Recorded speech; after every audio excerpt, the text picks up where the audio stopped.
Hello everyone, कैसे हैं आप सब? बढ़िया। चलिए अच्छी बात है, बढ़िया स्वस्थ खुश रहना चाहिए। हम भाग 5 देख रहे हैं। भाग 5 में अध्याय 2 संसद के बारे में बात कर रहे हैं। आज हम देखेंगे आर्टिकल 84, 85 और 86। क्लियर, इन तीनों आर्टिकल के बारे में आज हम बात करने वाले हैं। तो सबसे पहले देखते हैं अनुच्छेद 84 में क्या है। संसद की सदस्यता के लिए अहर्ता अर्थात योग्यता, एलिजिबिलिटी, क्या आप संसद में जाने के योग्य हैं या नहीं।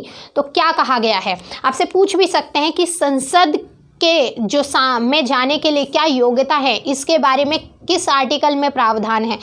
संसद की सदस्यता के लिए अहर्ताओं से संबंधित आर्टिकल है अनुच्छेद 84। अहर्ता अर्थात योग्यता, ये वर्ड्स भी याद रखिएगा, जरूरी नहीं है कि वो योग्यता दें, अहर्ता भी दे सकते हैं। वह भारत का नागरिक है। क्या कहा गया है, वह भारत का नागरिक। तो क्लियर रखिएगा, यहाँ पर आपको ये कंफ्यूज कर सकते हैं आपको देकर कि संसद की सदस्यता, आपसे प्रीलिम्स में या कहीं भी क्वेश्चन पूछ लेंगे कि योग्यता क्या है सांसदों की, तो पूछेंगे कि वह भारत का नागरिक हो या भारत, यहाँ पे क्या लिखा है, वह भारत का नागरिक हो, और हो सकता है वहाँ पर दे दे वह जन्म से भारत का नागरिक हो। अगर आपने चीज़ें सही से नहीं पढ़े तो कंफ्यूज हो जाएंगे, और जब कंफ्यूज होंगे तो क्वेश्चन गलत करेंगे ही करेंगे। दोनों दे दें कि वह दे दें कि वह भारत का नागरिक हो या वह जन्म से भारत का नागरिक हो। अगर आपने चीज़ें ध्यान से नहीं पढ़ी, इसलिए मैंने एज इट इज़ वो शब्द लिए हैं जो संविधान में लिखे गए हैं,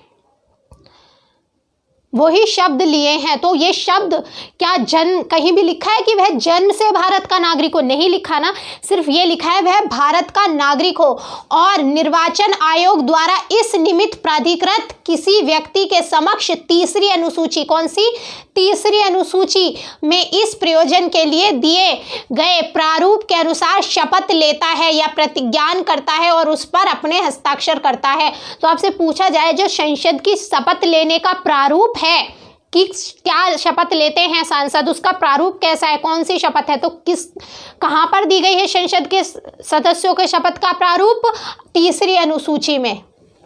क्लियर, तो क्या कहेगा कि निर्वाचन आयोग द्वारा इस निमित्त प्राधिकृत किसी व्यक्ति के समक्ष, इनको किसी भी व्यक्ति के समक्ष जो निर्वाचन आयोग तय करेगा के समक्ष तीसरी अनुसूची में इस प्रयोजन के लिए दिए गए प्रारूप के अनुसार शपथ लेता है। इनको शपथ लेनी पड़ती है जब ये अपना नामांकन दाखिल करने भी जाते हैं ना, तब भी शपथ लेनी पड़ती है इनको, और जब जीत जाते हैं तब तो लेते ही हैं शपथ। आपको पता है, जब आप देखते हैं लोकसभा में और राज्यसभा में, आपको इस बारे में जब मैंने पार्लियामेंट पढ़ाई है, प्रोटेम स्पीकर के बारे में, ये सारी बातें हमने तब कर ली हैं।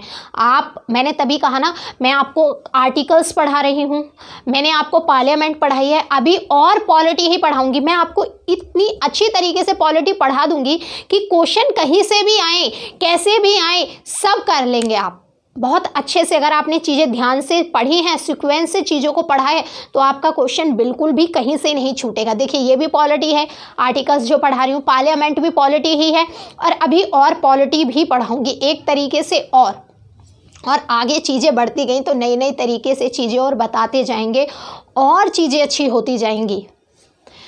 वह राज्यसभा में स्थान के लिए कम से कम 30 वर्ष की आयु, राज्यसभा के लिए एज क्या है, 30 ईयर्स, 30 वर्ष। आपसे पूछा जा सकता है राज्यसभा की सदस्यता के लिए कितनी आयु है, तो 30 वर्ष, और लोकसभा में स्थान के लिए कम से कम 25 वर्ष की आयु का हो। तो लोकसभा के लिए आयु क्या है, 25 वर्ष, और राज्यसभा के लिए 30 वर्ष, ये बात लिखी गई है।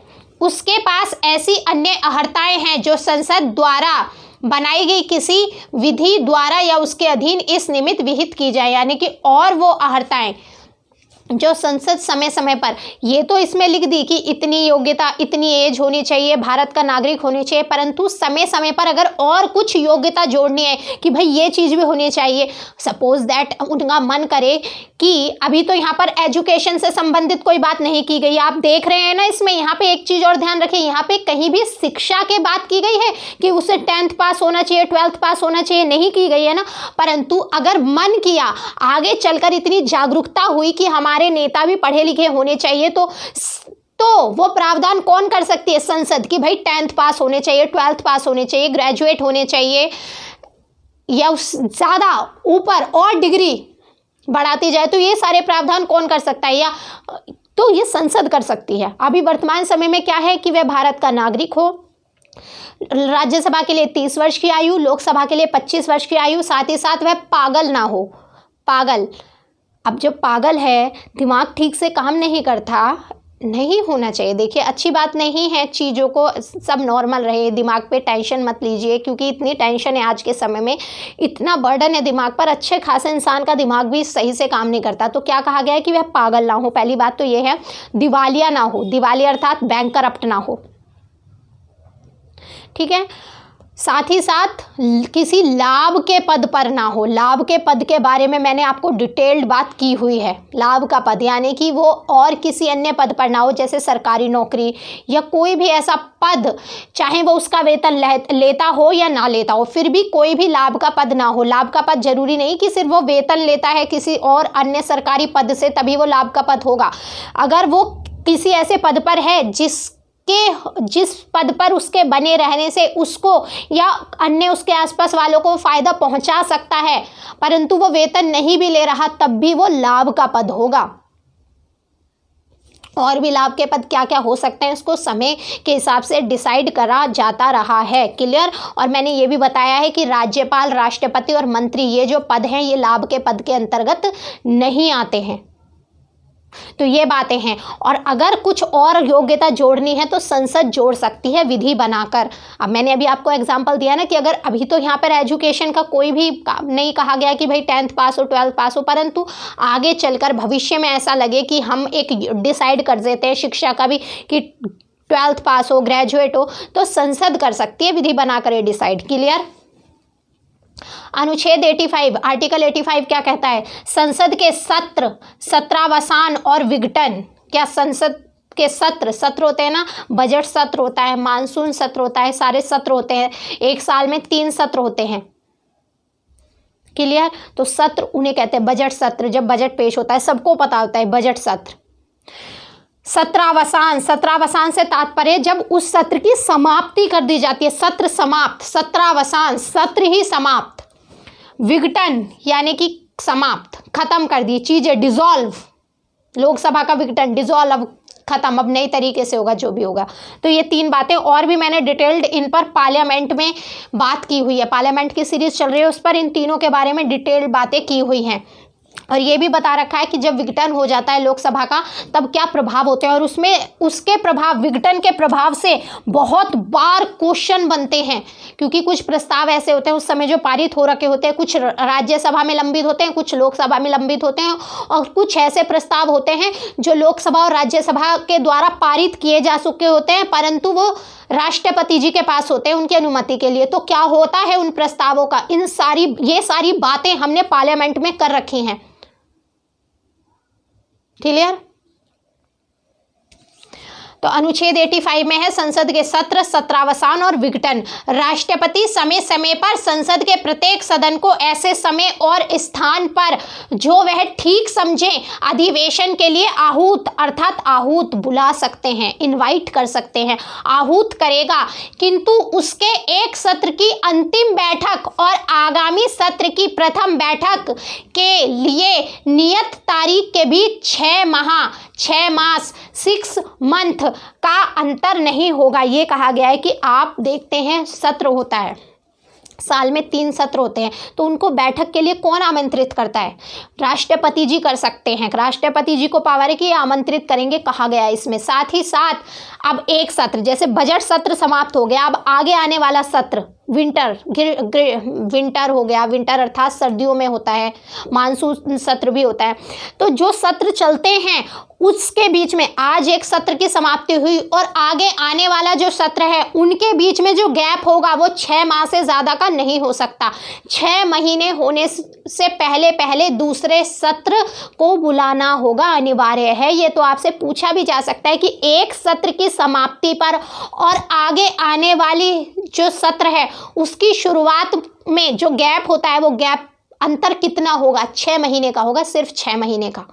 क्लियर है। 6 महीने के अंदर राष्ट्रपति जी को दोबारा सत्र बुलाना पड़ेगा, ये बात कही गई है यहाँ पर। इसमें राष्ट्रपति समय समय पर सदनों का या किसी सदन का सत्रावसान कर सकेगा। राष्ट्रपति जी सत्रावसान कर सकते हैं। कई बार जो सदन है वो अनिश्चित काल के लिए स्थगित कर दी जाती है, जैसे किसी की मृत्यु हो जाए, किसी की शोक सभा के लिए, भाई संसद किसी सांसद की, किसी मंत्री की मृत्यु हो गई तो संसद में शोक सभा है या उसके मृत्यु के कारण एक दिन की संसद स्थगित कर दी, एक दिन के लिए करी है, परंतु पता है कि कल चलेगी, तो एक दिन के लिए स्थगन है, कल चलेगी। परंतु जब अनिश्चित काल के लिए, काल ही निश्चित नहीं है, एक दिन में चलेगी, 2 दिन में, 1 हफ्ते के, 1 महीने में, तब क्या होता है, जो राष्ट्रपति जी है कुछ समय बाद, जिस स्थगन का कोई डेट निश्चित नहीं होती कि भाई 1 दिन में शुरू हो जाएगी, 2 दिन में हो जाएगी, 3 दिन में, संसद जो स्थगित करते हैं वो तो अध्यक्ष करते हैं, अध्यक्ष के हाथ में स्थगित करने की कि भाई ठीक है किसी की डेथ हो गई, कोई ऐसा काम हो गया, कोई शोक सभा है कि इस कारण से 1 दिन का 2 दिन का स्थगन है। परंतु जब स्थगन में अनिश्चित काल हो, अनिश्चित काल के लिए स्थगित कर दी है अध्यक्ष ने संसद, जिसमें पता ही नहीं है टाइम कि 1 दिन में होगा, 2 दिन में बैठेगी संसद, 1 हफ्ते में, 1 महीने में, तब क्या होगा भाई, पैसा भी खर्च हो रहा है, क्योंकि सारे सांसद ऐसा तो है नहीं वहीं पर रहते हैं, सबके घर अलग अलग हैं, कोई दक्षिण भारत से है, कोई उत्तर भारत से है, कोई कहीं से है, तो सब वहां पे आके रहते हैं, सारा खर्चा, टाइम, सब कुछ जाता है। तब क्या होता है, राष्ट्रपति जी जब उन्हें पता है कि संसद अनिश्चित काल के लिए स्थगित की गई है, उसका टाइम फिक्स नहीं है, टाइम ड्यूरेशन नहीं पता कब शुरू होगी, तब राष्ट्रपति जी के द्वारा सत्रावसान कर दिया जाता है, सत्र को ही समाप्त कर दिया जाता है, स्थगित की जाती है अध्यक्ष के द्वारा, और अध्यक्ष ही बुला सकते हैं, परंतु सत्रावसान किया जाता है राष्ट्रपति जी के द्वारा, और सत्रावसान की समाप्ति के बाद दोबारा जब सत्र होगा उसके लिए भी राष्ट्रपति जी ही बुलाएंगे। कहा भी रखा है कि एक सत्र समाप्त होने पर और आगे आने वाले सत्र के लिए जो बैठक आहूत करते हैं, बुलाते हैं, वो राष्ट्रपति जी बुलाते हैं। तो ये कहा गया है कि राष्ट्रपति समय समय पर सदनों का या किसी सदन का सत्रावसान कर सकते हैं, लोकसभा का विघटन कर सकते हैं। आपको पता है लोकसभा को भंग करने की शक्ति भी है, लोकसभा अपने कार्यकाल से पहले भी भंग की जा सकती है, और ये शक्ति किसके हाथ में है, राष्ट्रपति जी के हाथ में। तो ये बातें की गई हैं अनुच्छेद 85 में, आर्टिकल 85 में, अनुच्छेद 85। क्लियर। अब देखते हैं आर्टिकल 86 क्या कहता है। सदनों में अभिभाषण का और उनको संदेश भेजने का राष्ट्रपति का अधिकार। क्या कहा गया है, सदनों में अभिभाषण, आपको पता है राष्ट्रपति जी का अभिभाषण होता है सदन में। अभिभाषण में क्या होता है, अभिभाषण में होता है सरकार की नीतियां, सरकार ही तैयार करती है इस अभिभाषण को, क्योंकि उसमें सरकार की नीतियां होती हैं कि क्या अब तक क्या कार्य किया है और आगे आने वाले समय में सरकार क्या क्या करेगी। तो अभिभाषण, राष्ट्रपति जी का अभिभाषण होता है। राष्ट्रपति जी बाकायदा बग्घी में आते हैं और गेट पर उनके स्वागत के लिए सारे मंत्री सब खड़े होते हैं, कहने को राजा ही है हमारे देश के एक तरीके से। तो जब राष्ट्रपति जी का अभिभाषण होता है तो हमारे राष्ट्रपति जी बग्घी से एंट्री करते हैं संसद भवन में, और उनके स्वागत में सारे मंत्री, कैबिनेट मंत्री सब खड़े होते हैं वहाँ पर। और वो जो अभिभाषण होता है, उस अभिभाषण में सरकार की नीतियों का विवरण होता है, और उस अभिभाषण को सरकार ही तैयार करती है, ये भी याद रखिएगा आप क्लियर करके। और आपको और ज़्यादा डिटेल जानना है राष्ट्रपति जी के अभिभाषण के बारे में, ये सारी बातें हमने पार्लियामेंट में की हुई हैं, तभी मैंने कहा आप इसको भी पढ़िए, पार्लियामेंट भी पढ़िए, और पॉलिटी अच्छे से पढ़ाऊंगी, एक तरीके से और पढ़ाऊंगी। तो जब सारी चीज़ें आप इतने अच्छे से पढ़ लेंगे पॉलिटी, तो इसके बाद आपको कुछ और पढ़ने की ज़रूरत ही नहीं रहेगी। इतनी बेहतरीन तरीके से आप पॉलिटी पढ़ लेंगे, कहीं से भी क्वेश्चन आए बहुत अच्छे से अटैम्प्ट करेंगे, परंतु अगर आपने ध्यान से, ईमानदारी से पढ़ी हैं चीज़ें तो क्या कहा गया है कि सदनों में अभिभाषण का और उनको संदेश भेजने का राष्ट्रपति जी को अधिकार के बारे में बात कहाँ की गई है, अनुच्छेद 86 में।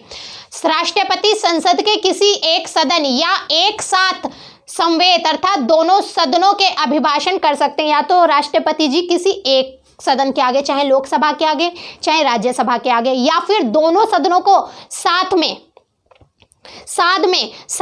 अभिभाषण कर सकते हैं, ये बात लिखी गई है। साथ ही साथ और इस प्रयोजन के लिए सदस्यों की उपस्थिति की अपेक्षा कर सकते हैं कि अगर राष्ट्रपति जी का अभिभाषण होना है किसी एक संसद के, एक लोकसभा के सामने होता है तो लोकसभा के सदस्य होंगे, राज्यसभा के सामने होना है तो राज्यसभा के, परंतु अगर दोनों सदनों के समक्ष है, दोनों सदनों को साथ में राष्ट्रपति जी का अभिभाषण है, दोनों सदनों के सामने साथ में ही राष्ट्रपति जी का अभिभाषण है, तो साथ में सारे सदस्य बैठेंगे और सदस्य की उपस्थिति के लिए राष्ट्रपति जी अपेक्षा कर सकते हैं कि भाई मेरा अभिभाषण है, आप आइए आइए आइए आइए। क्लियर। और क्या बात है कि राष्ट्रपति संसद में उस समय लंबित किसी विधेयक के संबंध में संदेश या कोई अन्य संदेश संसद के किसी सदन को भेज सकेगा।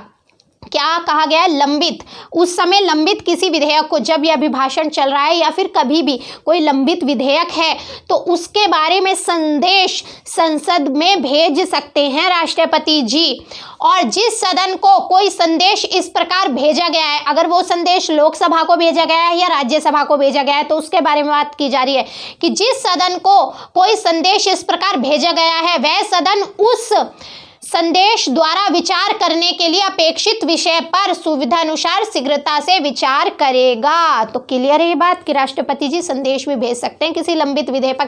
भाई काफ़ी समय से उस पर चर्चा नहीं हो रही, तो कह सकते हैं भाई इस पर विचार कीजिए, ये संदेश भेज सकते हैं लोकसभा को भी और राज्यसभा को भी, और उस पर जिस भी सदन में राष्ट्रपति जी ने संदेश भेजा है उस पर विचार करना पड़ेगा, शीघ्रता से कर सकेंगे सुविधानुसार। बिल्कुल संसद की सुविधा के बारे में बात की गई है कि सुविधानुसार शीघ्रता से वो विचार करेगी फिर उस पर जो संसद के सामने संदेश भेजा गया है राष्ट्रपति जी के द्वारा। तो आज हमने 3 आर्टिकल पढ़े, आर्टिकल 84, 85 और 86। आई थिंक आपको समझ में आ गए होंगे। और आपको क्लियर तरीके से चीज़ें जाननी है तो पार्लियामेंट पढ़िए, उसमें बहुत डीपली बताया है। प्रीलिम्स और मेंस दोनों को कवर किया गया है। चलिए आज के लिए इतना ही रखते हैं, फिर धन्यवाद।